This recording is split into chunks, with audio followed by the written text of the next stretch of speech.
YouTube, we have a college football playoff for the ages. We finally have a good one. That's Jack. That's Casey. I'm Brandon. Watch it. Enjoy it. Like, subscribe. Enjoy.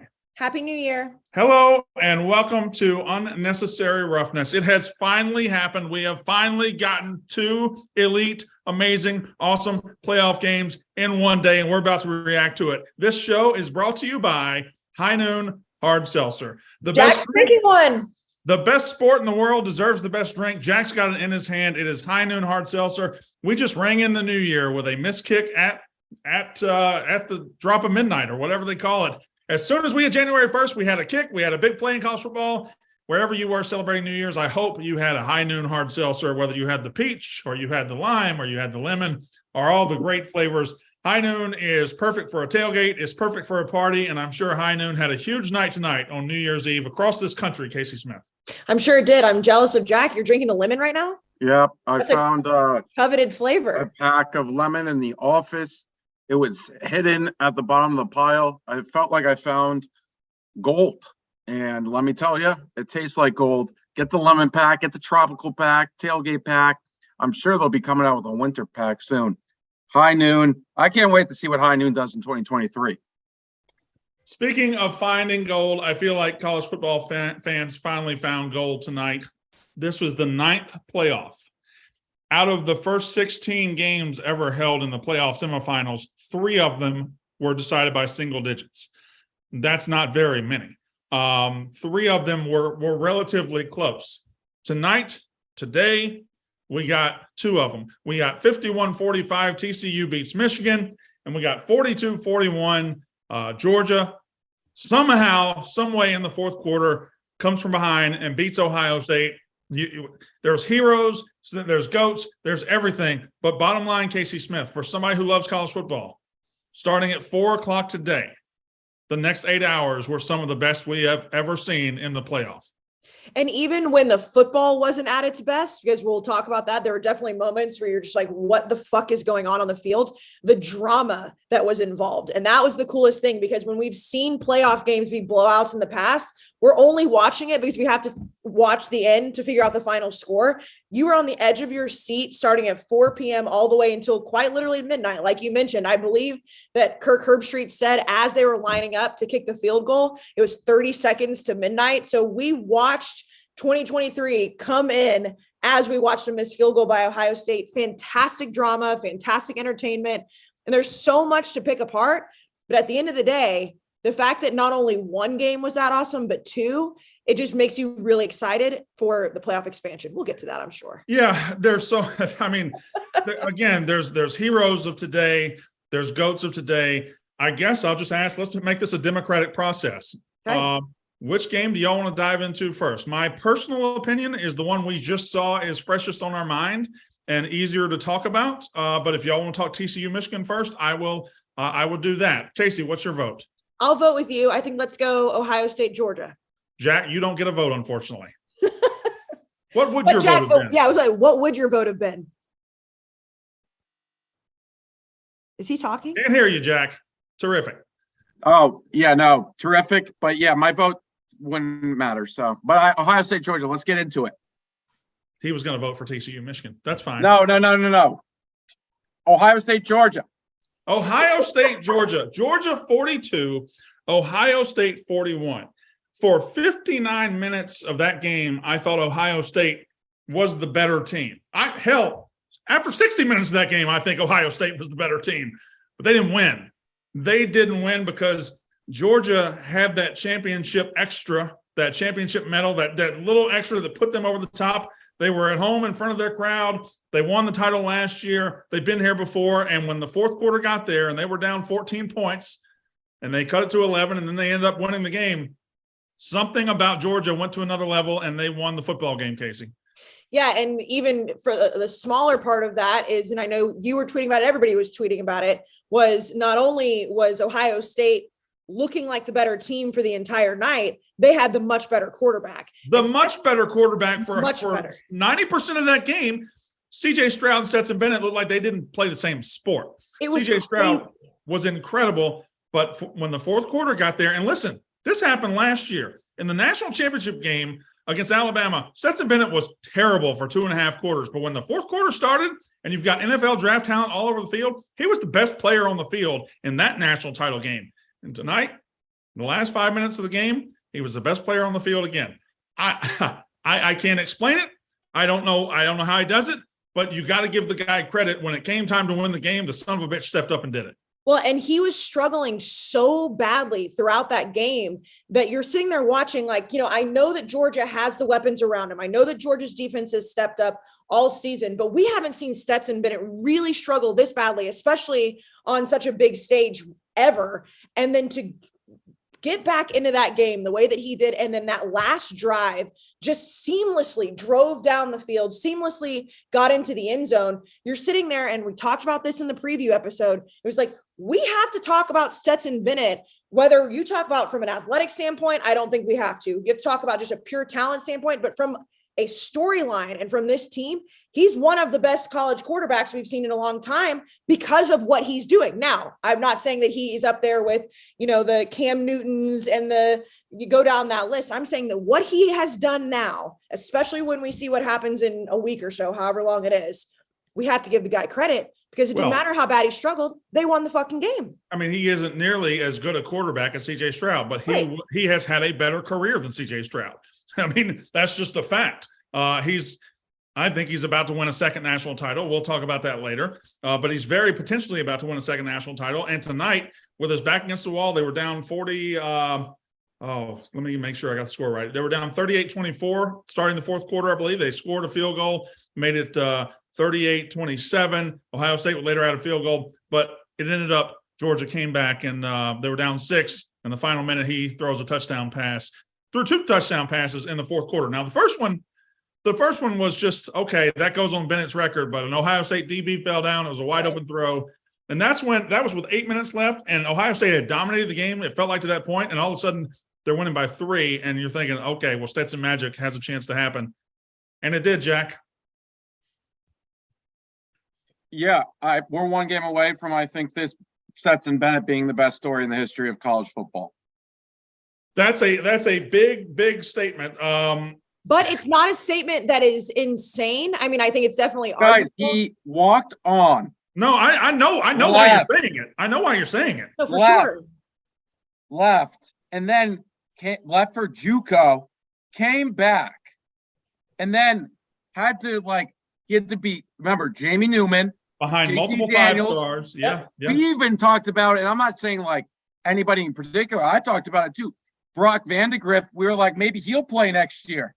And then this year he shows up, and I mean, should he have been invited to New York? Who knows? But he is about to win. If all things, I mean, we'll get to TCU, but it looks like he's the odds-on favorite to win his second national championship. That doesn't happen a lot in college football. And I'm just talking our all-around story. Tim Tebow, better career for sure. But this guy, it's like, I mean, it's literally out of a movie. It's insane. I mean, look at him. He is like 25. Can I ask you a question? I'm going to ask you a question. The story itself is so rags to riches and so unbelievable. Why do you think he's not beloved? Is it because he's not loved by college football fans? He's not all that likable on the field, right? Or something about him. Maybe it's just the fact that he's the quarterback of the best team that people resent that. But the story doesn't match the way people feel about him. Does that make sense? It makes complete sense. Him. Like, non-college football fans don't like him. Like, in our chat tonight for social, there was a lot of potential jokes being thrown around about Stetson, and like, let's use like a Jimmy G joke before he went out for his final drive for the Super Bowl. And I was like, no, Stetson's about to score here. Like, and people were saying, I hope Stetson loses. Like, I don't care if I have Georgia -6. I want Stetson to lose. And he's not like, it's not like he's on TikTok or Instagram, or he's not on those platforms. The only thing he does is tweet at Brandon Walker. I mean, like, it's actually a really good point, Jack, because I feel like a lot of times when people hate college football characters or just athletes in general, but especially college kids because it's easier to hate.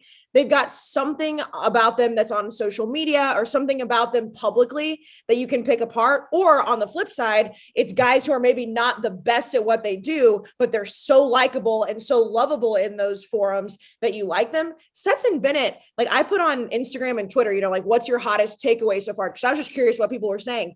I have girlfriends who literally do not watch a single snap of football that are probably at a New Year's Eve party tonight watching it, talking shit about Stetson Bennett. They were like, why does he look like a virgin? Why does he look so angry all the time? Why this? And I don't know what the answer is, but I do know that even the people that watch college football, let's flash back to last year, we said Georgia won the national title. He was the national title winning quarterback, but he'll be selling insurance in Athens in his future. No way he makes it to the league. It's like, why do we think that? I don't know, but that is the narrative around him. All right, now let's focus a little bit. There were two massive decisions / plays / calls that really played a big factor in the Georgia's comeback. I don't remember which one happened first. Actually, I think the Marvin Harrison one happened first. It was in the back of the end zone. CJ Stroud throws a ball that is nearly caught by Marvin Harrison Jr. He is hit shoulder to shoulder. They originally called targeting. They looked at it, and they ended up calling it the targeting off, said it was not targeting, and I thought that was the right call. However, that play ended the night and the season for Marvin Harrison Jr., the best receiver on the field. So when it came time to win the game later for Ohio State, and they're behind all of a sudden, they don't have their best option, and that hurt. The second one is, this was a lot more questionable by the officials, I thought. It's 4th and 1. Ohio State's protecting a lead, and they're about to punt to Georgia. Ryan Day rolls the dice, and he fakes the punt, but Kirby Smart got a timeout apparently right before the ball was snapped. Boy, it looked to me like when they replayed it, that ball was snapped, and then the official was like, "Oh, timeout." Now I know the rules official in the booth said that's fine, he can do it whenever. I'm not sure that rules official was right. I don't know that they got that call in. They got it, but those were two huge decisions. Yeah, the Marvin Harrison Jr. one, I completely agree with. It sucks that it knocked him out because not only was he the best receiver in the game, I think he's the best receiver in college football, and I don't think that's very debatable. I know there are some other guys you could mention, but I agreed with that call. It just like the call that you mentioned on the fake punt, it also we have in our brains, which is completely fair. It's like, well, Georgia's going to get that call, and that just makes it sour a little bit more when you look at it. You're like, well, if the roles were reversed, would Ohio State have gotten that call? And that's just the way that we think, especially with these cream of the crop SEC teams. That was very questionable. I don't know exactly what the timing was. From where I was sitting on my couch in New York City, it definitely did not look like they should have gotten that timeout called. But I can't. I thought the shame of that, I thought that was a bold call by Ryan Day that got right. that did not get rewarded. Jack, what'd you think? Yeah, no, I think it's almost the next discussion. I think Kirby Smart got out coached tonight. I thought he did too. And I thought the entire Georgia coaching staff got out coached. There was a point when Georgia scored those 2 straight touchdowns where it was 21-21. I was like, oh my God, Ohio State's not going to stop Georgia. Right. But the halftime adjustments were massive. Will Muschamp, I don't know why he keeps getting jobs. He may just stink. I don't know what's going on. Keely Ringo, I'm told, is the first round defensive back. It just got abused all night. Abused all night. I understand Nolan Smith's out. The Georgia isn't getting as much pressure on the quarterback. But man, I also think Georgia was running the ball down the throat of Ohio State, and then whatever happened at halftime, Jim Knowles and Ohio State made some really good adjustments. And then a cornerback fell down.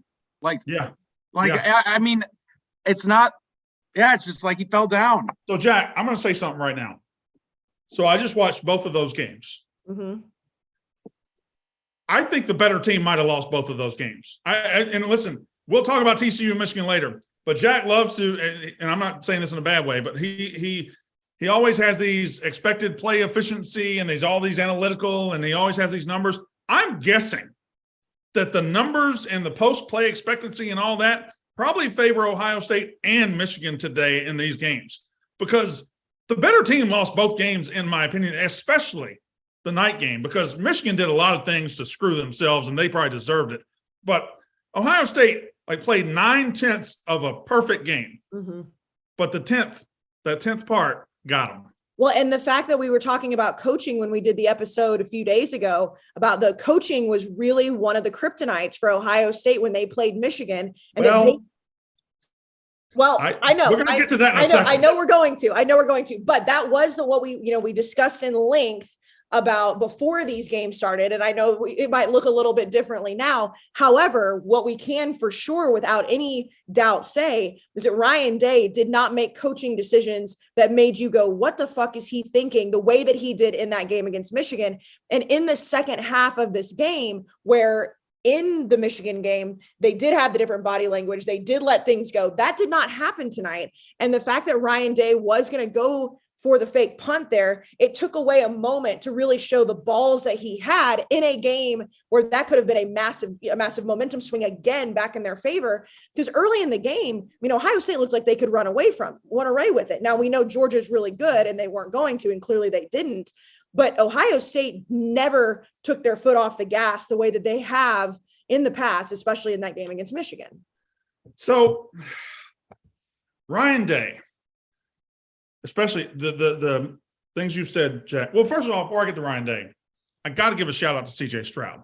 That man deserved to win that football game. Yes, he was awesome. He was awesome from start to finish. And he did it with his arms. He did it with his legs. He was listen, nobody talks about this because nobody wants to give Ohio State the benefit of the doubt. This is a team that was without Jackson Smith and Jigba. They plan on having him this year. They didn't have Travion Henderson. Mayan Williams, their backup running back, was basically hurt. I mean, CJ Stroud had to do a lot of this by himself. And in the fourth quarter, he did. But ultimately, they ended up coming up short. But CJ Stroud gave a championship effort tonight, and he was incredible. He was the best player on the field. That was his true, that was the CJ Stroud that we all expect to see every single week. That was he showed how talented he truly is. Which still, right now, sitting here, I still cannot explain that second half in Columbus, Ohio, Michigan, Ohio State. I just cannot explain it. I have no idea what went on in the minds of those players, but that's gone. That doesn't matter anymore. CJ Stroud, when they got the ball back after Georgia took the lead with 50 seconds left, it was 42-41. He got the ball to 25, and he used his will. He used his legs. He got the ball down the field. They get to about the 35-yard line. He runs for, I think, 30 yards, a 30-yard run with about 25 seconds left. And the very next play, Ryan Day calls a run. And I thought that was one of the biggest give-ups I've ever seen in college football. You're at the edge of field goal range. Let's be honest. You got a good kicker, Noah Ruggles. But do you want to give a good kicker a great chance or a good kicker a chance? Because he gave him a chance, not a great chance. He ran the football. He seemed to be content. Now, I know they threw it a couple of times after that, but the momentum was gone. CJ Stroud ran for 30 yards, and your next play was to turn and give it to a running back and call a timeout. It was the biggest let off the gas moment I've seen in a very long time. Jack, am I misreading it? I thought Ryan Day lost the game right then and right there. Yeah, that was when they ran it. I was like, as they handed it off, I thought to myself, oh, maybe they're trying to catch him off guard. And then it was just blown up. It was weird because CJ Stroud, it seemed, and it was also like Ryan Day and everyone who called the game, the receivers weren't able to be covered the entire game. It didn't matter if it was Julian Fleming, Emeka, or obviously Marvin was out at that point. But yeah, no, that's a massive play that not a lot of people are talking about. I mean, yeah. CJ Stroud went right down the field, and the biggest thing you could do at that moment was give Georgia a play where CJ Stroud wasn't handling the ball. When they gave them that, they gave them the biggest olive branch in the world. So here, take the momentum back. CJ Stroud's running right down your throat. I'm going to give it to somebody else. The dumbest thing I've ever seen. The dumbest thing I've ever seen, Casey. Yeah, no, I mean, I don't see it as like it was like a let off the gas completely moment. I mean, yeah, obviously, in retrospect and hearing you guys talk about it, it's like, okay, it was dumber than I think I thought in the moment. However, I think that I know that I was sitting on my couch truly believing that Ohio State was just going to get in a better field goal range. They were going to walk it off, and they were playing a little bit more conservative than they had because they didn't want to turn the ball over. Now, I'm not saying CJ Stroud would have done that. I don't believe that he would have. But to me, in that moment, it was just like, all right, they've gotten back down the field into field goal range. Let's just get the ball as close as we possibly can and walk this thing off. Clearly that didn't happen. I didn't see it in the moment as something where it was like he was giving up by any stretch of the imagination. But now in retrospect, because they lost the game, you can definitely point at that and say, what the fuck were you doing? Had the field goal been made, we wouldn't be talking about that. No, but the problem is the field goal he asked him to make was much more difficult than the field goal he should have asked him to make. I completely agree, but I'm trying to think that in my head, it wasn't like he was letting off the gas to just say, okay, like, I don't want to put our team in a better position. It was more just like, let's just get this a little bit closer. We have a great field goal kicker. To me, I read it as Ryan Day saying, oh, we're here. We got the field goal range. All right. That's the way I felt about it. I mean, I felt that and I don't have anything to do with it. The field goal line, that ain't field goal range. All right. Fourth quarter, 90,000 Georgia fans up there. The entire weight of the season on the line. Get your kicker as close to that goalpost as you can possibly get him, and do everything you can do. Exhaust every resource, turning around and handing it off and giving Georgia a chance to get back on. They were on their heels and they got back up on their front legs. I mean, it was dumb. It was dumb, and it was a shame because I thought Ryan Day coached circles around Kirby Smart tonight. And also circles around him. Yeah, and not to mention the fact that the way that CJ Stroud had been playing the entire game, scoring a touchdown is not out of the realm of possibility the way that he had been playing either. So I definitely see exactly what you're saying. And they're on TV right now, and obviously it's muted. I can't hear, but CJ Stroud's face right now says it all. Like he's just sitting there, just like staring straight down at the table. Just like, he's getting berated with questions like, this man deserved to win that football game. It's amazing to me how you can feel bad. Like, I would never feel bad for Ohio State. They're one of the best programs there, but I'm sitting here right now. I think Ohio State should have won that football game. I think Ohio State should have won that football game. I watched it and I lived it. And most of the game, Ohio State was the better team, but that's what champions do. Mm-hmm. That's what, listen, was it pretty from Georgia? No. Was it sexy? No. Was Stetson Bennett good all night? No. When the game mattered, were they better than Ohio State in the last 2 minutes and the last 5 minutes? Yes. The answer is yes. And that's, for whatever reason, because we saw over 60 minutes, Georgia wasn't more talented than Ohio State. They just weren't. You saw glimpses of incredible talent on Ohio State's defense, on offense. The talent across the board was as even as it could get. But when it came down to it, Georgia made one more play, and Ohio State stopped just short of making their last play. I think that play may have been Bowers reaching across when he was almost out on the sideline. He kind of did. We saw Patrick Mahomes do it, I think, like this weekend or last weekend, where he kind of just somehow stayed in. That was so massive, even though they ended up. We can talk about the goal line, first thing to goal situation calls by the offensive guys today in both games that were disgusting. The little thing they did with McConkey where Stetson threw it behind him. Yeah. The entire game, every time McConkey came in the game, they were like, his foot doesn't work. And they were running this insane play with him. Yeah. And I was like, what do you like? Just run it up the middle or just have Stetson try to throw it? We'll get to Michigan, but that was such a massive play, even though it was only a field goal. That field goal mattered, obviously. Well, listen, Kirby won the game, and you can't fault him. The man just won a national title, and he might be about to win a second one. He's at the top of the sport. I thought his coaching left a lot to be desired. I thought Georgia got the ball with 4 minutes to go in the first half. The score was 21-21. They're getting the ball coming out of the break.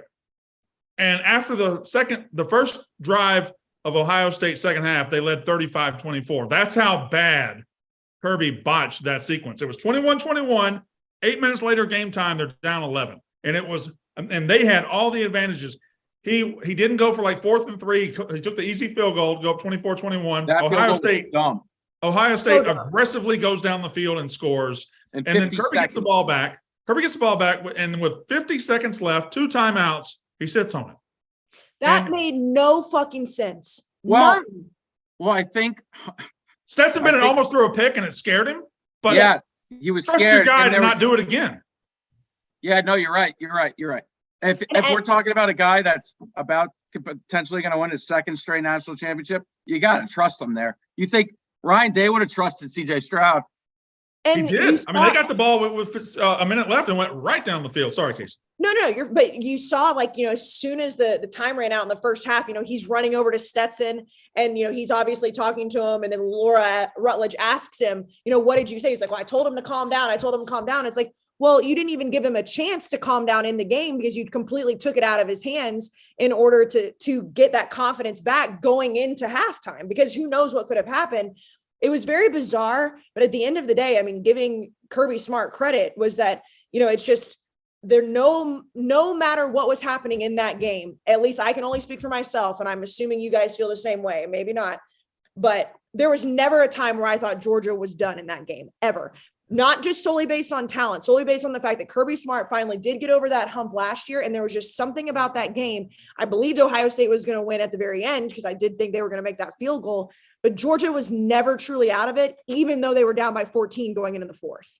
By the way, we're going to get to a game where I was supremely wrong about, but let me just have the one I was kind of right about. Casey, Brandon, Casey, we stood at that desk yesterday, and I said everybody's throwing Ohio State away. Yep. I think they could win the game, but this will be a game in the fourth quarter that comes down to a kick. Did I say that yesterday? You absolutely did. And what was so funny was when I know we didn't do a cold open, but my first thought whenever I sat down to record was like, I'm not sure we've ever had a situation like we do tonight where both of us, and Jack included too, were both supremely wrong on one game and incredibly right on another. But the fact is, and I think, Jack, you mentioned it on the last episode, that we did have a scenario where we got to see two games so close that it's fun to see. Like, Brayden, you were right on this game. We're going to talk about Michigan TCU, but that's what makes this so much fucking fun, because there weren't blowouts. We don't even have to say, well, we were right because this was a blowout or this wasn't. Like, we get to argue and debate because neither one of them were.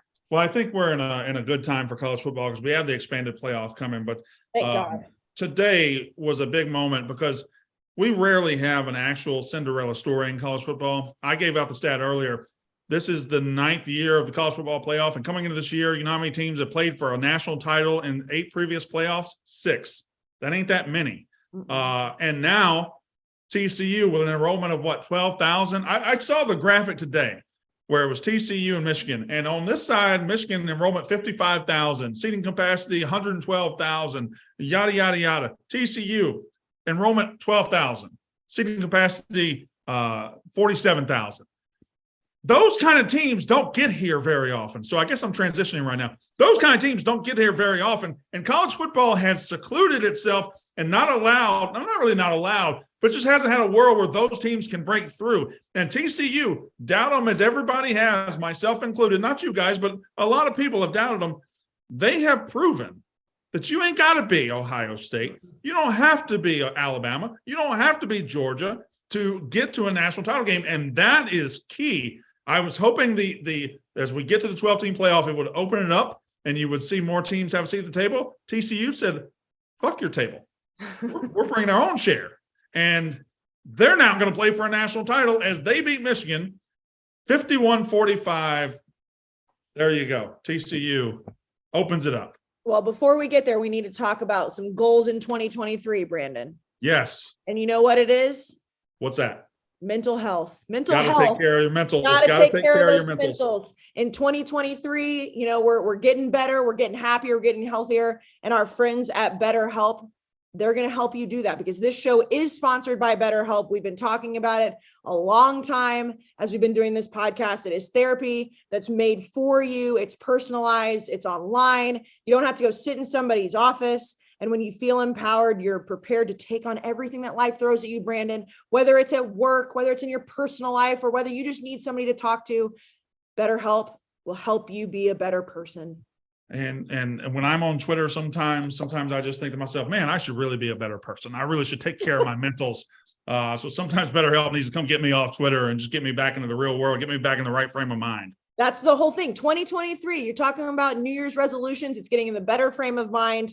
All you have to do is go fill out a brief questionnaire and you get matched with a licensed therapist. You can switch therapists at any time if you don't necessarily fit with that person. So you answer all these questions. And again, I've said it before, you don't have to be struggling with mental health. You can just want somebody to talk to. You can text them, chat with them, call them. You can do any of it. And it's cheaper than in-person therapy. So if you want to live more empowered, therapy can get you there. And in 2023, we're all about mental health. Visit betterhelp.com/Smith today to get 10% off your first month. That's BetterHelp, HELP.com/Smith. It's convenient, flexible, affordable, and entirely online. Brandon. Yes. You were mentioning that graphic, the TCU Michigan graphic. Yes. All those numbers you threw out there. Great. The one that, like, and I'm going to say tickled, like I'm my grandmother right now. The one that tickled me the most was the acres. Like they threw up the acres. 300 acres. I was like, what? Like 300 acres versus like 13,000 acres or whatever it was. And I was like, okay, I don't know why. Like, I was like, what does this have to do with anything? I noticed that. And immediately I was like, I started thinking about my hometown and how much land we got down there. We have 144. I was like, wow. Okay. So TCU's campus is twice as big as from my house to the creek. Okay. Well, where's Michigan? It's like, when have they ever put acreage on there? I have been on TCU's campus and I know how small it is. And I've been on Michigan's campus and I've been on gigantic campuses. Never in my life have I stepped foot on any size campus and been like, I wonder how many acres this is. Like, that's a question. Like, if Dwight Schrute were visiting a campus and they're like, over here is the English Hall and over here is the college basketball stadium, and he's like, oh, a question. What's the acreage of this place? The acreage. I feel like that's Dwight Schrute all day long. That was something that, and I'm glad you brought up that graphic because that graphic feels like that happened 10 years ago. But I seriously just sat there and was just like, somebody really thought that was going to make a great point about these two football teams. Before we dive into TCU Michigan, I feel like we might have short shrifted the other game. Casey, Jack, anything else to add about Georgia and Ohio State? Jack, I'll let you go first. I've been talking a lot. This is going to be an interesting transition for Ohio State. Without CJ Stroud, obviously you bring back Marvin Harrison. Obviously they recruit very well, but I think this is gonna be a very big year for Ryan Day. Mm-hmm. It doesn't. I mean, let's just say they take a step back. It's not the end of the world, but that being said, when Dwayne Haskins, right, that was the last RIP quarterback for Stroud. We didn't know what would be next, and Stroud was on the roster, and then he was only a 4-star, and he really turned out to be great. So they may have another one there. I don't know. Jack, Justin Field. Justin Fields. Oh, Justin Field. Yeah. After Justin, we were like, what's next? And then it was before the season last year. We wondered if Quinn Ewers, who enrolled early at Ohio State, could get on the field early. And if he could get on, and we didn't know, they had a couple names out there, but CJ Stroud was the guy that was going to take the first snaps.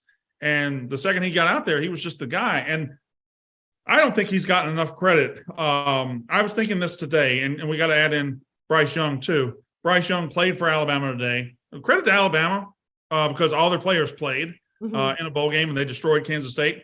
But somebody somewhere along the NFL draft wires decided, hey, Will Levis could be up there with these guys. And watching CJ Stroud and Bryce Young play today, I don't know that we appreciate them as much as we should have. Neither ended up winning a national title.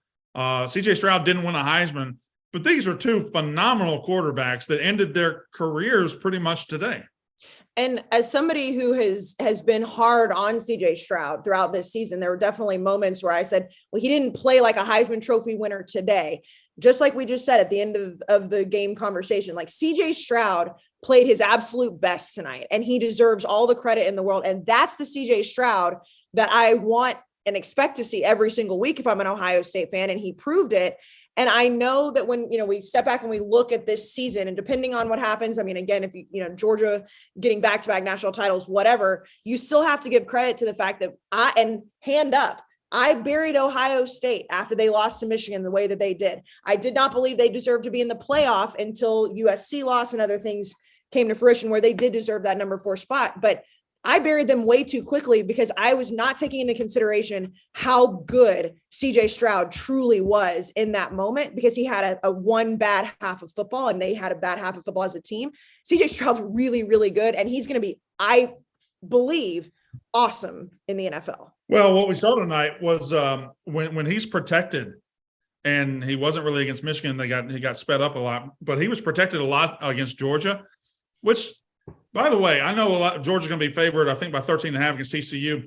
The Georgia defense isn't anywhere near what it was last year, and it has some problems. And CJ Stroud did not get rushed very much. And when he had a pocket, he just threw darts. And when you can protect CJ Stroud, he throws darts. Yes, Jack.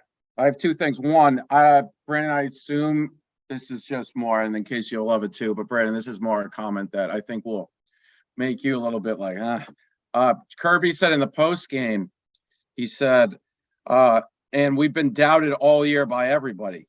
Mhm. What? Who? By who? By who? Wire to wire number one. Nobody I ever. think we sent made, your. Wait, hold on, Jack. We sent your shitty ass quarterback to New York for the Heisman ceremony. You idiot. Go. we all know. Yeah, he said it in the post game with I think Laura or Holly. Whoever went over and talked to him. It was weird. I thought Stetson's post game was great too. He gave a lot of credit to CJ. That was really cool to see when CJ and Stetson came together. Then I had one. Oh, I also wanted to say they do have a quarterback who's going to be, I think, a junior next year is Kyle McCord. He's a 5-star quarterback. And then also Marvin Harrison's coming back. Julian Fleming's coming back. And then Buka's coming back too. So I think they'll be fine. Travion Henderson as well. Yeah, Travion. I want to retract what I said. And then they also have 2 5-star wide receivers coming in, I think from not IMG, another Florida school that I want. So I want to retract. I think Ohio State's going to be just fine. Well, personally, they're going to have great players, but when it comes nut cutting time, is Ryan Day going to run the ball like a pussy, or is he going to win a national championship? And that's so. I will say that we're going to talk about Georgia forever because I'm sure there are Georgia fans sitting here right now, like, why are you spending so much time on Ohio State? Georgia won. Well, guess what? We've got a whole week to talk about Georgia, and they're playing in the national championship. But I do think that the way that Ohio State fans felt about Ryan Day the last time they played before tonight, the seat was much hotter. Now, down the stretch of the game, the very last couple plays that he called, maybe they're not happy with him. But I do think that Ryan Day cooled off his seat a little bit more than he had after the Michigan game tonight, because I do think he called a really good game for 95% of the time. All right. Ohio State lost to Georgia. Ultimately, they lost to the defending national champs. They lost to a great team. I think we all agree that was 2 great teams playing terrific football. Georgia ended up making one more play than Ohio State. And you shake hands and you go about it. TCU 51, Michigan 45. I said earlier, I feel like the better team in both games lost. Now, Ohio State lost despite playing very well. I thought Michigan laid a fucking egg today. They had a month to soak in, because Ohio State was told after they lost to Michigan, you're trash, you're this, you're soft, you shouldn't get in. Michigan was given all the flowers in the world. And they show up to Arizona today, and I don't know what their plan was. I don't know what they thought they were doing. They were behind the 8 ball from the start. 2 pick sixes, and every break in the world goes. Michigan had a month to get ready for this. Michigan had a month to get ready. I know, Jack, you'll have your chance. And I think they played their D-plus game, and that's pretty embarrassing. But TCU won the game. TCU's been doubted all year. TCU now plays for a national title, and TCU gets their flowers now. Jack, go ahead. What did I say wrong? I mean, I will say TCU got some lucky breaks, but let's not forget the lucky breaks that we saw Michigan get. Yeah. I mean, both the interceptions were lucky. Yeah. And then that fumble at the end of the third quarter was lucky too. So, I mean, it kind of is like. Well, yeah, fair enough. But I really thought watching that game, so it was 14-3 TCU, okay? Michigan throws a long pass. Actually, Michigan got an interception off a play that could have been pass interference, but Michigan got an interception. On the first play, McCarthy throws it down the field, right to the goal line. Guy catches it. Looks like a touchdown to me. Looked like a touchdown to the guys on the field, and they overturned it. I don't know how they saw enough to overturn that. You're supposed to stick with the call on the field unless it's obvious, but they overturned it. Next play, Michigan shuts down their leg and just gives them a fumble. And that TCU ends up scoring soon. It's 21-3, 21-6. And every time Michigan would get close today, TCU would make a play. And now, maybe I'm shitting on TCU too much. Maybe I'm trying to make it look like Michigan lost the game. Every time TCU had to make a play, they did, Casey. Yeah, I mean, I do think that this game was the epitome of the internet meme that's been way overplayed and beaten a dead horse. It's like, this game is drunk. There were so many things that happened in that game. They're just like, how in the world? Like, when you take the tail of both of these games, it was like Georgia, Ohio State was just competition from the best of the best in college football down to the wire, where Michigan TCU was a crazy, fun, entertaining game of just a bunch of what the fucks. That's what it felt like. Every single play was like, how is this happening? But to me, the game felt like it was going to go some type of way. The very first possession, when Michigan had the ball on the goal line and they run one of the worst Philly specials I've ever seen in my life on fourth down. Can we retire Philly special now? I mean, it was, and I know, to look back now and be like, well, the first drive of the game is what decided it. Obviously, that's not true. There was plenty of football game left, but that play was just like, oh no, Michigan. Oh no. What is happening?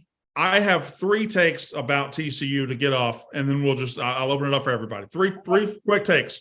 Number 1, TCU really just can't be explained. Whatever it is, they got it. They know how to win football games. Their defense is bad. Like, it was 74th in the country in total defense this year, gave up 600 yards today. Their defense is bad. Doesn't matter. It doesn't matter, because their offense is good enough. Duggan is good enough. Quentin Johnson is good enough that if you give them an opening, a sliver, they're going to take it. This, statistically and analytically, it isn't an elite team on paper. They don't give a fuck. Mm-mm. You can't explain TCU, but when you get them on the field, you can't beat them either. So everybody's going to bet Georgia, I bet. And we're going to do the same thing. And I know I'm probably going to do the same thing. But you can't doubt TCU. They can't be explained. You just have to sit back and say, this is a team that figured out how to win, and they just do it. Second, it is phenomenal for college football that TCU is playing for this national title. I said it a little bit earlier, but it's been the same boys club for 8 years. Alabama, Clemson, Ohio State, Georgia, whatever. Now, TCU, a team that doesn't have a defense that makes you go, wow. A team that doesn't have number 1 draft picks running around. A team that doesn't recruit to the level that these other teams. They kicked the fucking door down, and they said, this is a democratic sport. You got to beat us on the field, and you can't do it. I love the fact that TCU is here. As much as I have doubted them in the path getting here, as much as I have said, I don't think they can win this game. I don't think they can win this game. The doubt doesn't matter. And the fact that they are giving hope to the rest of the country, because there's a lot more TCUs than there are Ohio States and Alabamas. I love that they're here. Number 3, quickly. Max Duggan has nuts the size of basketballs. I love him. When the guy was 14 or 29 today, his stats weren't that great. When the play mattered, and Max Duggan mattered, and he was better than everybody else. When Michigan was making a run the fourth quarter, and he bought time, and he rolled out to the right, and he threw it to Johnston, who shook one tackle and took it to the house. You can't beat Max Duggan. Well, you can't beat him. You can get him down. A lot like Stetson, I guess, although Duggan kind of had control the whole time. But Duggan has nuts the size of basketballs, and if you need 3 yards, all he says is you need 3 yards. And whether he runs it, whether he throws it, he's going to get the fucking 3 yards. Those are my 3 takes. Casey, you talk a little bit. Well, never forget that we are a Max Duggan podcast. I would like everybody that's listening and watching to remember that he was our quarterback this year. So shout out him. I think that the biggest thing, you made a lot of great points that I could add on to, but I don't want to be repetitive.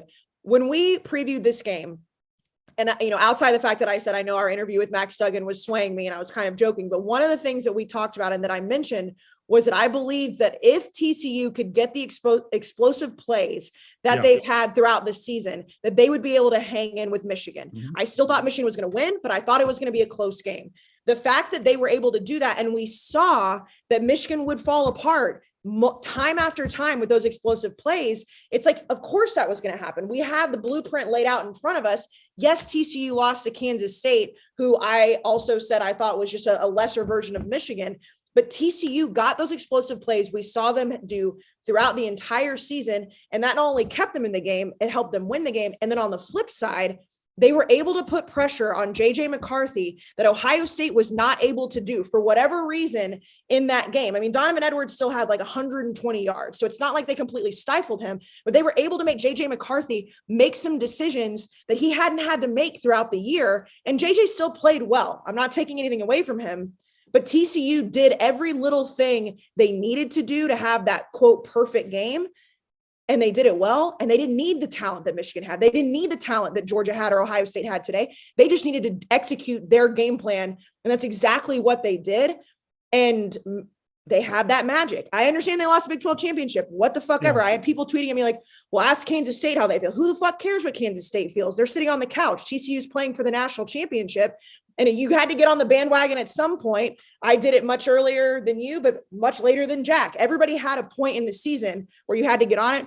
Well, here we are, folks. They're playing in the national championship, regardless of if they're the fourth most talented team in the college football playoff. Let me tell you where I misread the game. I looked at statistically, Michigan top 10 defense, top 20 defense, TCU number 75 defense, and said, oh, there's a difference right there. The Michigan's defense is going to make TCU's offense sweat, and TCU's defense can't do it to them. Either the stats are just absolutely wrong because Michigan played in a conference that doesn't feature any explosive offenses. They only had to beat Ohio State as far as explosive offenses. They beat, you're talking about Illinois and Indiana and Rutgers. That's not an offensive juggernaut conference. Don't worry about the strength of the conference. Offensively, Michigan didn't have to do all that much. Now, today, they had to defend I know you said Marvin Harrison Jr. might be the best receiver. Quentin Johnston might be the best receiver in the country. They had to defend him. They had to defend Max Duggan. And Michigan's defense was a colossal disappointment today, whether they were overrated or overvalued or whether TCU is just that fucking good on offense. Michigan's defense was an atrocity in this game, Jack. No, I keep going back to the fact we got a lot of shit about 3 weeks, or maybe it was 2 weeks ago when we did that podcast where we rated the first year coaches, and you gave Casey, you were traveling, but I listened to it. Yeah, and I think you agreed with us on the Oklahoma rating. Yeah, you gave Venables a D. I gave him an F. Sonny Dykes came in to TCU in his first year. Yeah. And he's in the national championship. TCU, they went 5-7 last year. And it's like the same team. I mean, it's like, oh, you could say Gary Patterson recruited them, but it's like, it's insane. You brought up the acres. You brought up the graphic. It's like, I mean, I play along with it on Twitter and whatnot. No, I didn't see this coming. I thought they'd go 8-4, 9-3. Like, I thought they were a good team. Max Duggan was a backup coming into this year. It's insane. This is really like, this is college basketball stuff where it's like this guy you've never heard of.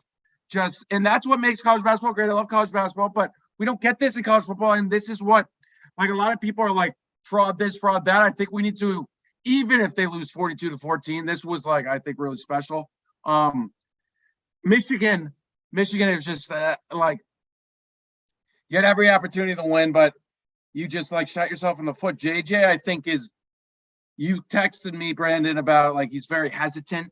There's something, and maybe he'll just get out of that. He's still young. And this was only his first year playing or starting. And I thought he after that second pick six, he could have like just given up. And he went out there, went down the field, scored. So I think JJ is going to be fine. Let's get to Michigan and JJ in a second. I want to say one more thing about TCU. There's a big, gigantic difference in making the college football playoff and making the college football playoff national championship game. Gigantic difference. If you look at the last 8 years, you've seen Washington and Michigan State, and you've seen Notre Dame, and you've seen Oklahoma, and you've seen last year Cincinnati. They all made the playoff, and that's great. But when they got there, the eliteness of the other talent they played overwhelmed them, beat them, and it was a good story. That's it. TCU showed up to the playoff and beat a team who, by every right, is more talented than them, had more reason to be here than them, had a better chance to win a national title than them. There's a gigantic, cataclysmic opening between making the playoff and winning a game and going to the fucking title game, and that's what TCU did. Well, and how many times, I mean, in Notre Dame fans, Oklahoma fans, whatever fans, like cover your ears if you don't want to hear this. How many times do we use that as well? You know, they have a great season in their conference, or they have a great season for Notre Dame, but then they get to the college football playoff and they shit the bed. And we said that about the Big 12 with OU every single time, because every single time OU represented the Big 12 and went into the playoff, it was a disgusting display. And now it's like, well, wait a minute. Just because we laugh at the Big 12, and I say we as a collective college football fan, obviously this podcast has been on the TCU train for a little bit, and we've given the Big 12 the props they deserve this season. But as a whole, it's like, the Big 12, they don't play defense. Imagine when they go play an SEC defense. Imagine when they go play a Big 10 defense. Well, look what happened. Look what happened to an undefeated Michigan team who dismantled Ohio State. It's like, no, that narrative about the Big 12 died tonight. I don't know what's going to happen next year. I don't know what's going to happen the year after, but the Big 12 as a whole took a step forward because TCU finally buried the narrative that Oklahoma has been carrying since the college football playoff has been in existence. Now, Michigan has had a renaissance the last couple of years. Last year, they beat Ohio State at home. They go to the playoff. This year, they beat Ohio State on the road. They go to the playoff. Last year, they go to the playoff and get their doors blown off by Georgia and get embarrassed. And that happens. But this year, they come in as the number 2 team. They come in favored. This is their year. They have the talent. You saw what they did to Ohio State, who just came within an eyelash of playing for a national title. You saw what they did to them. What the fuck happened in the month between Ohio State and today where JJ McCarthy is throwing 2 picks? And I know you said JJ McCarthy's going to be fine and everything. The fact remains, he threw 2 pick sixes. 2 of them, not 1, 2. And the second one came when they're trying to make a comeback. The first one, okay, it happens. The second one came when they're trying to make a comeback. Now, he made some plays to make the game closer, but when he had the chance to win the game at the end, they moved nowhere. Like, that was not a team that was coached well enough, that played well enough, that was quarterback well enough. I thought we were going to see tonight where it was going to be this playoff showed you how important quarterback was. Because I thought CJ Stroud was going to win. I thought Max Duggan.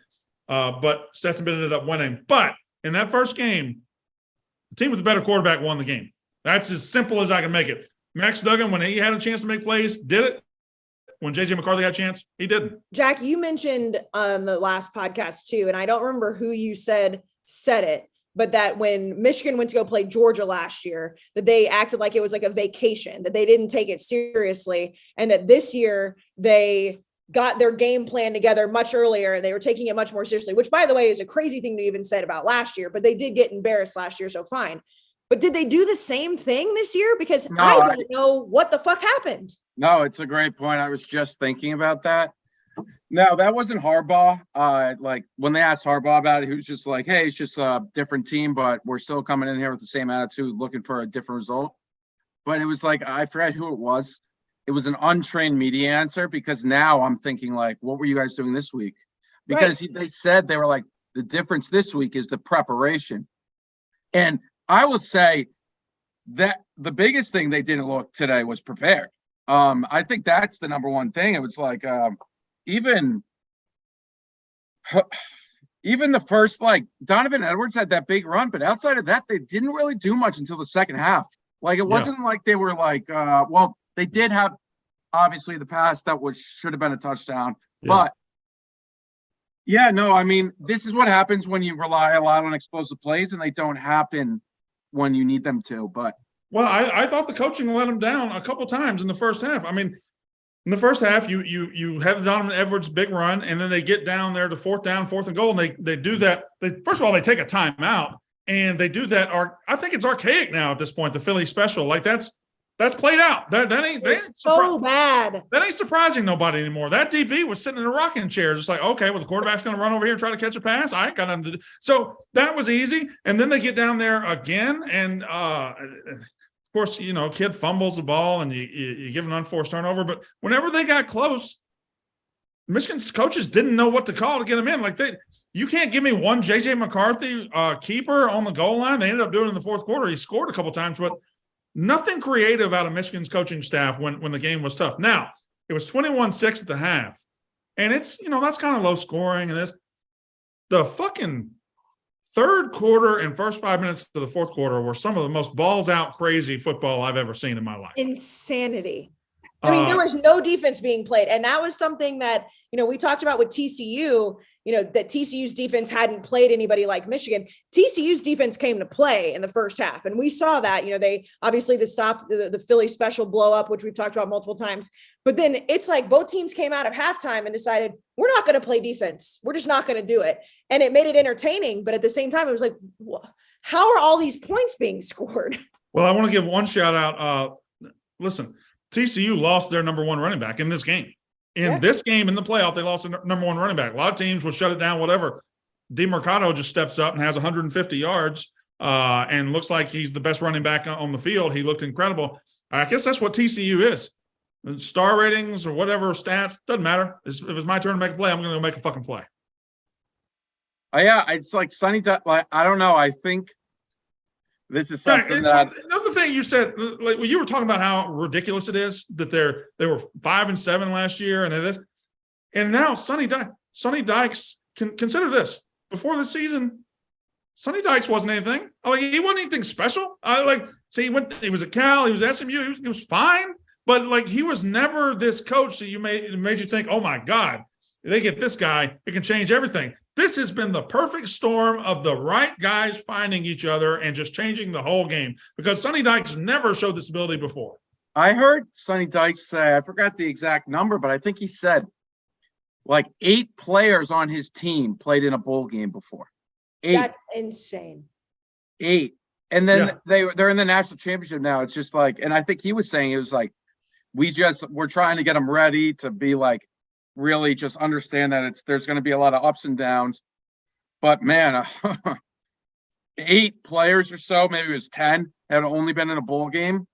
I tweeted this out. I was like, how must Gary Patterson be feeling? Well, you think a year and a half ago, or going into last year, Gary Patterson's been their coach for 20 years, and they're kind of a boring program. Like they are who they are. They are what they are. There's nothing exciting about them. 18 months later, we got the Hypnotoad going crazy. We got Max Duggan going to the Heisman ceremony. We're playing for a national title. It's one of the wildest transitions I've ever seen in my life in college football.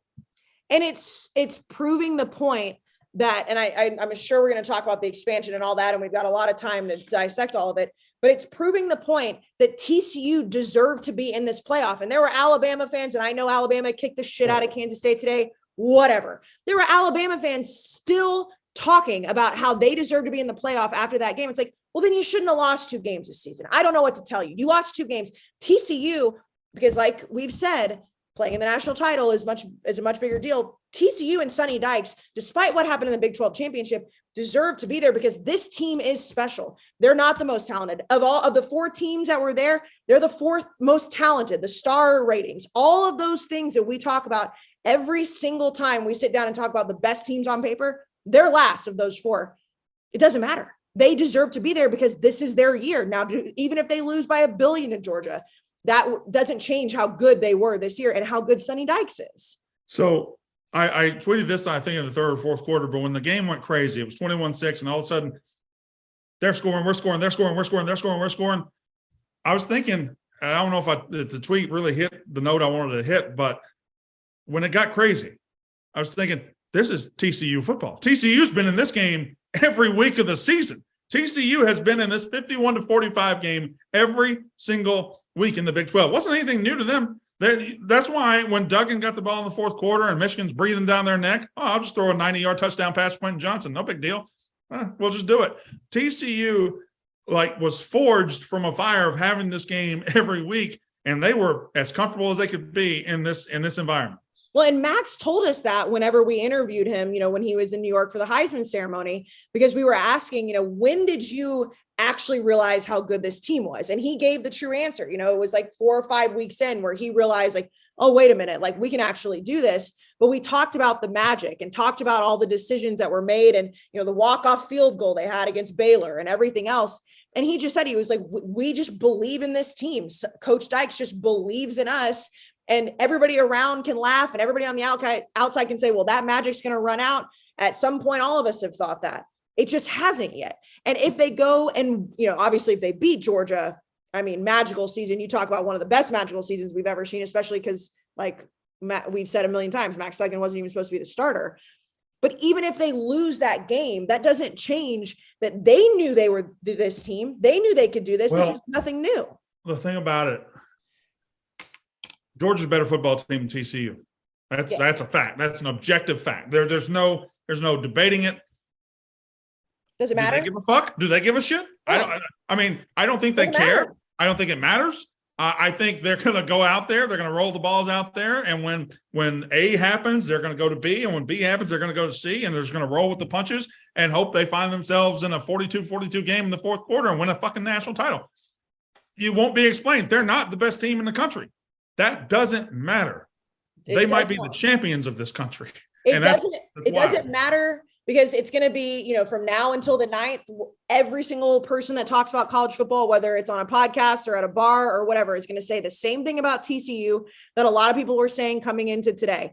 They don't deserve it. They're not as good of a team, or not that they don't deserve it, but they're not. Good correction. Yeah. Not that they don't deserve that they're not going to win this game, that, oh, good for them. They're there. It's the same narrative is going to happen. They do deserve. Now, I will say, we got to take Alabama fans out of that equation because I wish I could mute every single one right now because they're just not making any sense.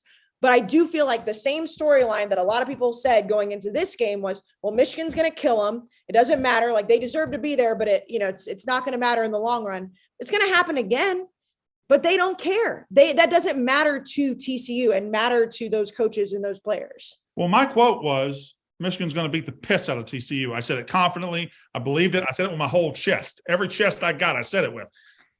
And sitting here tonight, after watching them beat Michigan, I'm looking at Georgia minus 13.5, and I'm trying to keep myself from betting every single dollar in my account on Georgia minus 13.5. Yeah, responsibly, of course.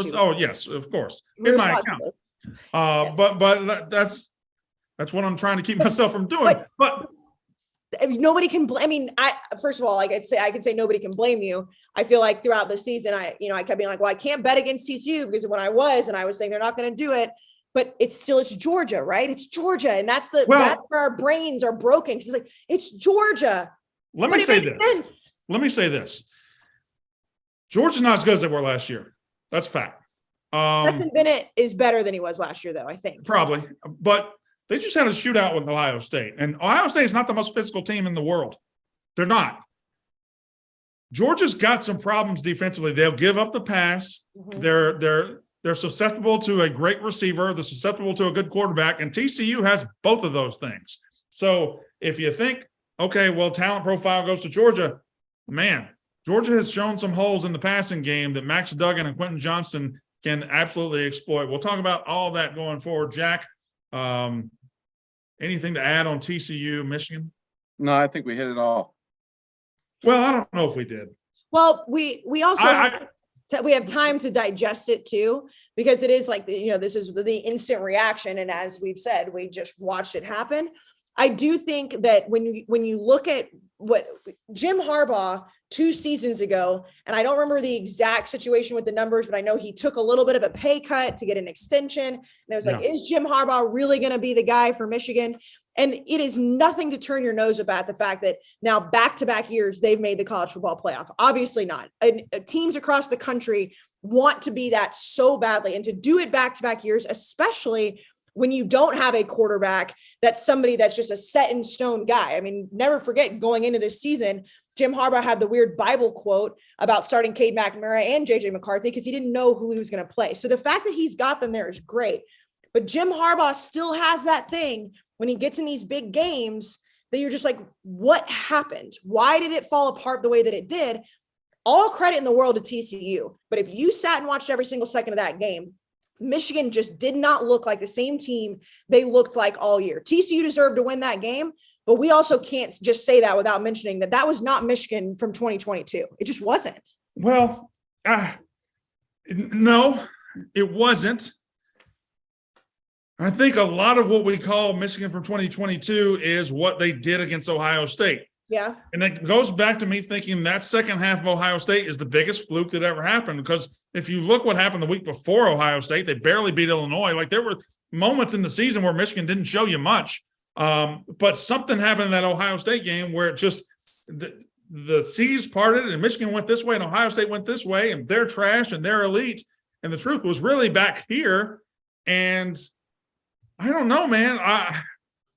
Jim Harbaugh's lost his last 6 bowl games at Michigan. What that means is when the teams have a month to prepare and have an equal amount of time to prepare and are just focused on a bowl game, he's 0-6. That ain't good. And it's not good. And it also they've taken a huge step forward. They're in the playoff, but I really feel like they left a putt on the green today, man. Like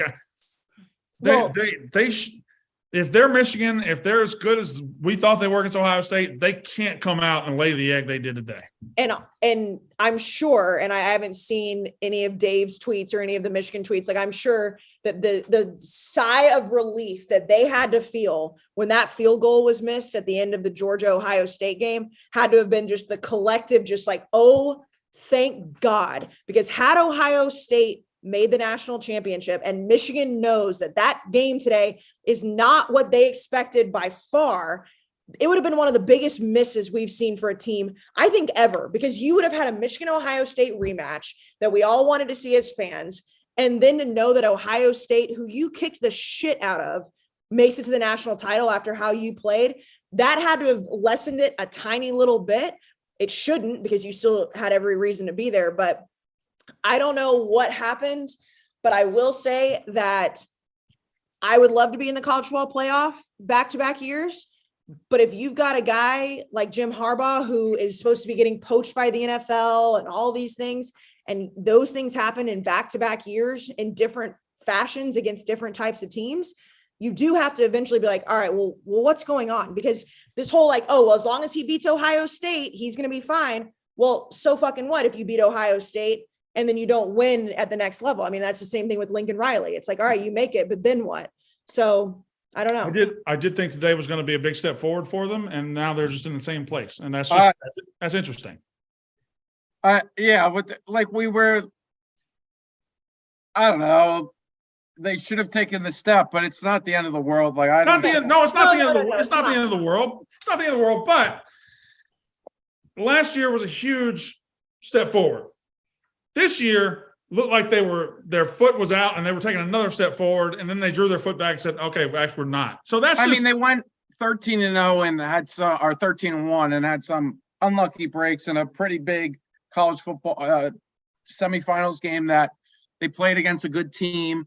It's just like we talk about Georgia and Kirby Smart, where it's looking like he's the odds-on favorite to go 2 straight national championships. I know Kirby's not been doing it as long as Jim Harbaugh has, but I think sometimes we throw the baby out with the bathwater a little too much here. And I understand why we're talking about it. I think it's actually a good discussion, because it's like, these are the things that should be said after these games. Like, I think a little bit about Jim Harbaugh's seat, a little bit, but I mean, my question is, what happens if are we going to have NFL rumors? Are we going to have to go through that again? Oh, I'm sure.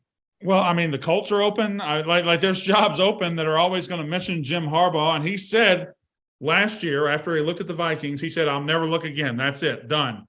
But coaches say a lot of things a lot of times. And if you're Jim Harbaugh, and I've said this, it doesn't matter who the coach is. If you're getting offers from a higher level or getting more money from other teams, like, you should at least have the conversation. So I wouldn't blame him for doing that. I'm not saying that they should be buried. I do think that Michigan kind of sat back and said, well, we get the easy game here. We're playing TCU. We don't have to play Georgia. So we're going to make it to the national title. And I mean, again, I can only speak to the Michigan fans that we know, but it's like, we had the huge argument on the college football show, like, that no matter what happened, Dave thought that this was going to be like a successful season. Of course it's successful. You made it to the college football playoff, but you also thought you had a get out of jail free pass against TCU. I don't think many Michigan fans, if you even shot them with truth serum, would have said they expected to lose that game, because they were that confident. Well, and it just didn't happen. If I told you this morning, Jack, Michigan's going to have 528 yards, they're going to score 45 points, they're going to have 6 more first downs, they're going to have time possession by 5 minutes, you think that's a rout. But Michigan's defense collapsed to the point. No. And I think when I say TCU got some lucky breaks, they did in the first half. In the first half, that unforced fumble at the goal line changed everything. But in the second half, Michigan kept making a run at them. They kept making a run at them. And every time there was nothing lucky about Quentin Johnston going 90 yards for a touchdown. There was nothing lucky about them responding with a touchdown every time Michigan got close. When it got to crunch time, TCU always had an answer, and that wasn't lucky at all. And Michigan never had an answer, and that wasn't unlucky at all. Yeah, no, you're right. Especially the defense was really disappointing. Especially Really when they would have those they're almost like a fighter that almost seemed like he was going to get knocked out, and then he was against the cage and he threw a punch that got the guy off of him a little bit. The offense did that, and then the defense just like collapsed. And obviously TCU is a great offense, but like you got to make a stop, and they didn't. And yeah, and then so many questionable calls. Yeah, Jack, there's one big play at the end we haven't talked about. I'd like to set you up to talk about it. At the very, very end, they went to the booth review and did a targeting review for the very last play of the game. Now, Michigan had a bad snap. They even had a forward lateral, didn't get called, but they thought there might be targeting on TCU. Now, it was very, very borderline. What do you think about that call? it's weird. It's like I'd like to talk to a college football ref that really knows everything. It's like, if we're trying to get away from leading with your head, why is it that if you lead with your head but don't hit the other guy in the head, why is that not targeting then? It's just the other guy has to lower his head too for that to happen. I thought that was an incredibly dumb play by the TCU guy. I was like, what the fuck are you doing, dude? There was a lot of plays today that I was like, Jesus Christ, what are you doing? But then you remember these kids are like 20 and it's just Michigan TCU kind of descended into playground ball for a little while. There was about 10-minute stretch there where the football was pretty bad. And then also there's also something weird in Are you doing karate right now, Jack? I was gonna say, like, what was he doing there? And so Marvin Harrison targeting, right? Yeah. He also stepped out of bounds and then touched the ball. That's illegal touching, but the targeting happened after it. So what happens there? And then there, if there was targeting there was definitely an illegal, like that play was over. Like somebody was on the ground with their knee and stuff. It's like, so if there's a targeting in a play that happens after the fact, is it still targeting? It's just like, I mean, these are all very minute things. But go ahead, Casey. No, I was going to ask both of you. Well, I know that it's easy to blame the refs because that's what every fan base does. It's kind of a rite of passage. But what did you guys actually think from a non-Michigan standpoint? Because I saw a lot. I mean, even our Viceroy account was like, well, who knew that zebras get along with horned frogs, or whoever tweeted that? Did you, when you look at everything that happened, especially in that chaotic, few minutes, did you think that the refs really did blow it for Michigan? No, I had every opportunity to win that game. Yes. Okay. Yeah. I was about to say, like, am I crazy? And like, look, I loved Michigan all year. So I'm not just saying like, oh, I'm saying this because I wanted TCU to win or whatever it may be. Like, I did not think that the refs were the decision makers of this game. There were questionable calls. Don't get me wrong, but they're not the reason that Michigan lost that football game. I thought the worst call of the game was that throw from McCarthy to the receiver that got ruled down at the half-yard line. That's a touchdown. I'm sorry, that's just a touchdown. If you watched it in real time, it's an easy touchdown. Both officials standing right there said it was a touchdown. If you slowed it down to the nth degree, you can maybe say, oh, it's very, very close. There was not enough there to overturn it. However, at the end of the day, after that call, you have the ball at the half-yard line. You have to get that half yard. You can't fumble on the very next snap. And it wasn't a forced fumble. McCarthy just tried to hand it off, and they missed the handoff. That's high school shit. That's junior high shit. You learned that on the first day of junior high school football. And the fact they couldn't do it, you've thrown away your excuses with the refs because you blew the most basic play in football. Yeah. Now, I wanted to mention something. I thought the nightcap, and we haven't talked about something very important to us because we've been talking about our playoff thing. So maybe we can wait till the next show, or we just have another segment at the end. We haven't talked about the Barstool Bowl at all. The Barstool Sports Arizona Bowl that we had yesterday. We'll talk about that in a minute. But I thought ESPN tonight really struggled. I thought they were bad. There were three big moments in the fourth quarter. They were going to it was 4th and 6 for Georgia. They ended up throwing it to Bowers, and he gets close to the first down, and it looks like he's short. And ESPN says, oh, he's short. Let's go to commercial. And as they're going to commercial, the ref is saying, we're gonna stop it for a review, and they just go to commercial like it ain't shit to it. I thought that was terribly unprofessional and terrible. Chris Fowler on one of the long runs said touchdown, and the guy falls down. That's just bad luck. And then the third one was Chris Fowler on the play that that Marvin Harrison got knocked out of the game. Chris Fowler says CJ Stroud, and he just throws it away into the stands. Yeah, and that was he almost caught it for a touchdown. That was bizarre. And I know terrible call. And I know. Oh, go ahead, Jack. They did that go to commercial thing twice. The targeting and then the first down, or maybe it was first down, then targeting. You came back from one of those Jesus commercials, and there was like, actually, the targeting was reversed. Yeah. Marvin Harrison can't walk right now, but I was finding out very important updates in that game on Twitter. Yes. Me too. There were guys in the Georgia Dome saying, okay, it's been overturned. I'm like, well, I'm watching a fucking Kia commercial. And I know, it's easy to say because it's like, we expect perfection, and broadcasts obviously can't be perfect, but there are moments where you're just like, these people in the truck, these people in the booth have been doing this for entirely too long for them to not know that if they do what they did by going to commercial, they're not going to get ripped for it. Like, we don't need the commercial right now. I know you got to make care. money. It's money. Right. I was saying, I know you got to make your money, baby, but like, do your fucking job. I will say though, a little bit of credit to ESPN. I didn't watch a whole lot of it. I saw a lot of the clips of it. Putting Taylor Lewan on the megacast for the Michigan game was so fucking smart, because the clip of him dancing with the cheerleaders when Michigan made it a close game was so funny. And I think it was Mackenzie, the producer. She said, it's funny that ESPN wants to be more like Barstool by just putting a Barstool employee on their megacast, because that was a very funny moment. But they still aren't as good as us as the Arizona Bowl. I mean, I have to say that. Am I biased? No. What time did you wake up today? Brandon, I set my alarm for 1:30 p.m.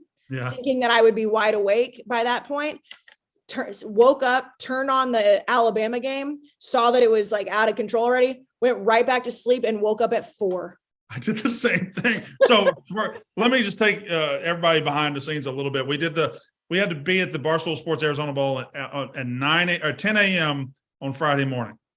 And then we did it. We're rehearsing, and then we do the show. We do the show at 2:30 p.m., 2:30 to 6. We did the pregame. We did the halftime. As soon as the game was over, me and Casey and Katie Stats got in a car, and we drove to the Phoenix airport. At this point, I have a migraine. I got a migraine during the day. We were walking to the Phoenix airport. We stopped at Whataburger and got food, and I couldn't eat it because I got a migraine. I think I'm going to throw up. We parked the rental car. The three of us are walking in, and I just fall off. I see a bathroom, I fall off. I go in there, I vomit 3 or 4 times. I end up getting up, and we get on 11 midnight flights. We fly back. I landed at 7 a.m. this morning. I assume you landed about 6:30? 6:30, 6:45, yeah. And then I got home. I went right to sleep, and I slept all night. I did the exact same thing you did. I woke up, and I came in, and it was 10-3 or 10-7 Kansas State. And I laid on the couch a little bit. And when I woke up again, it was 35-10. I said, all right, going back to bed.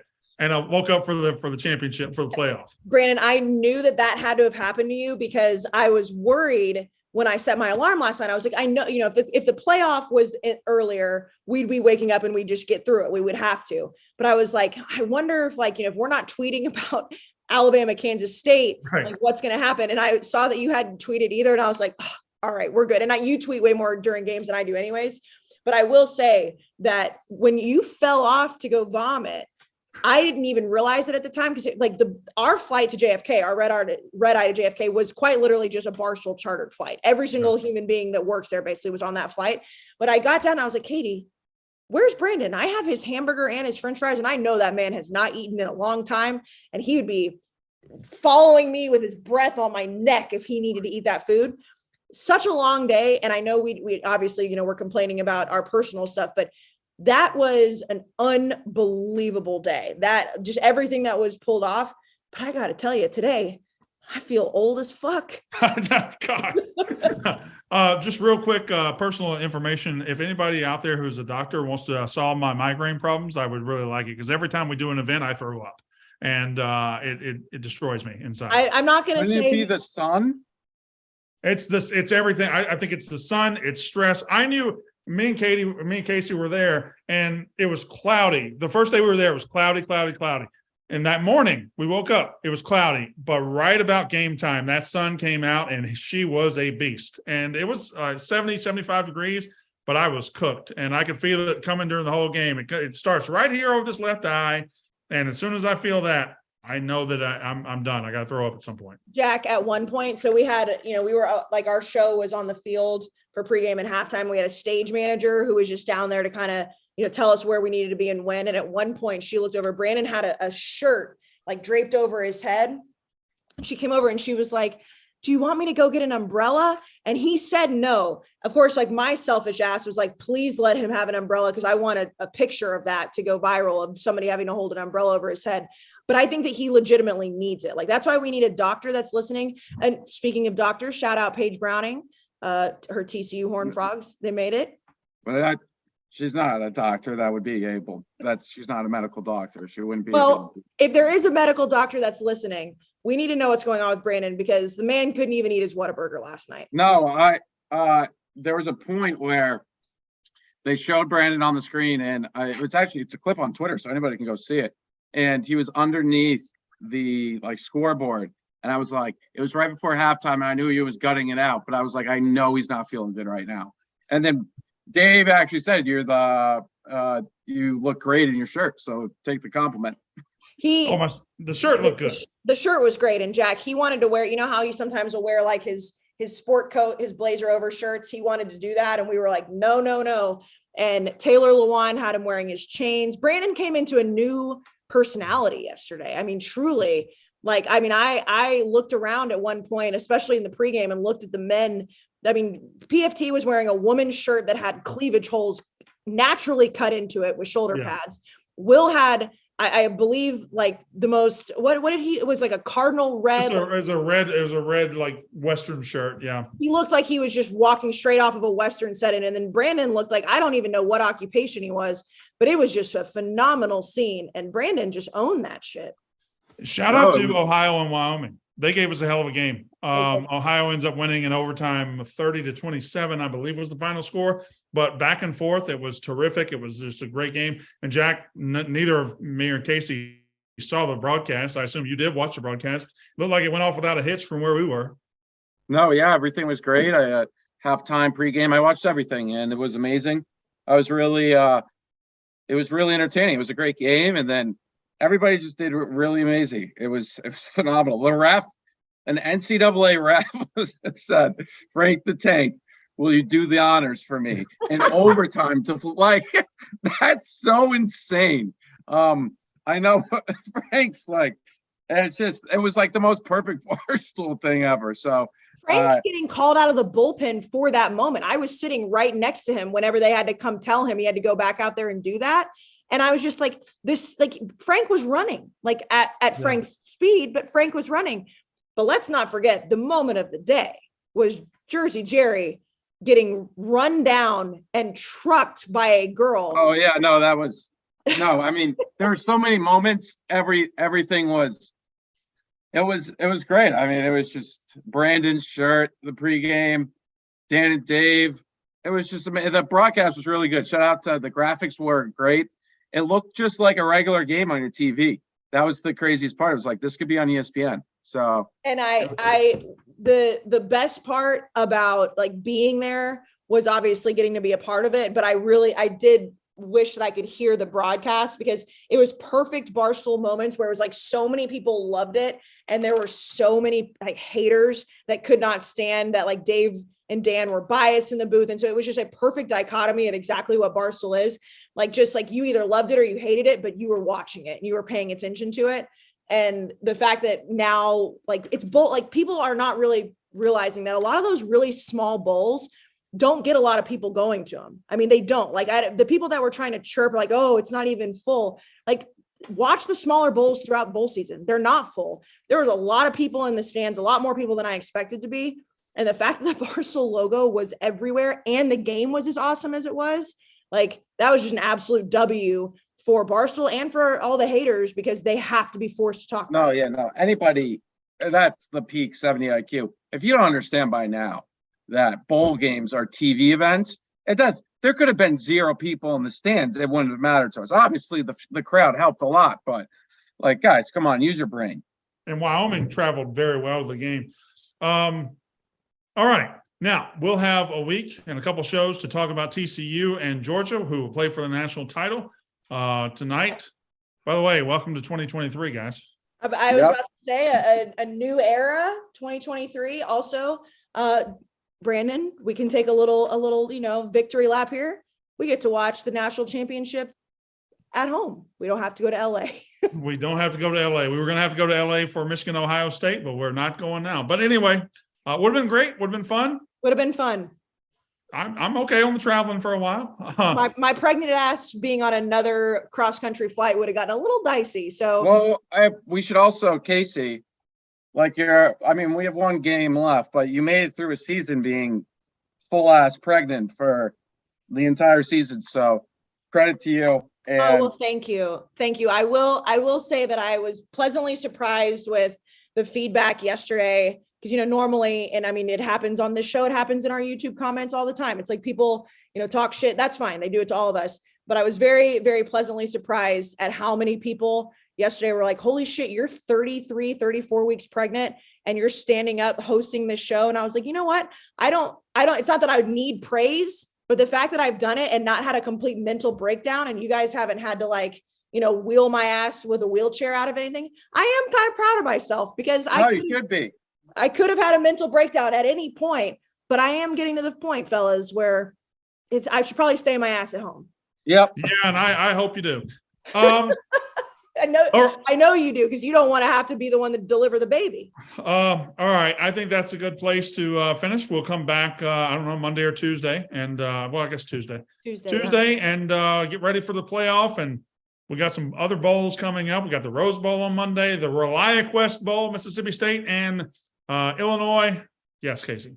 Well, no, I was just, but it is throwing me off that those aren't tomorrow. I know it's because the NFL, but we got the NFL tomorrow, and then we got the Rose Bowl and a couple of others on. Six bowls are on. The Cotton Bowl, yeah. So, all right, that's the crew. I'm Brandon Walker. That's Unnecessary Roughness.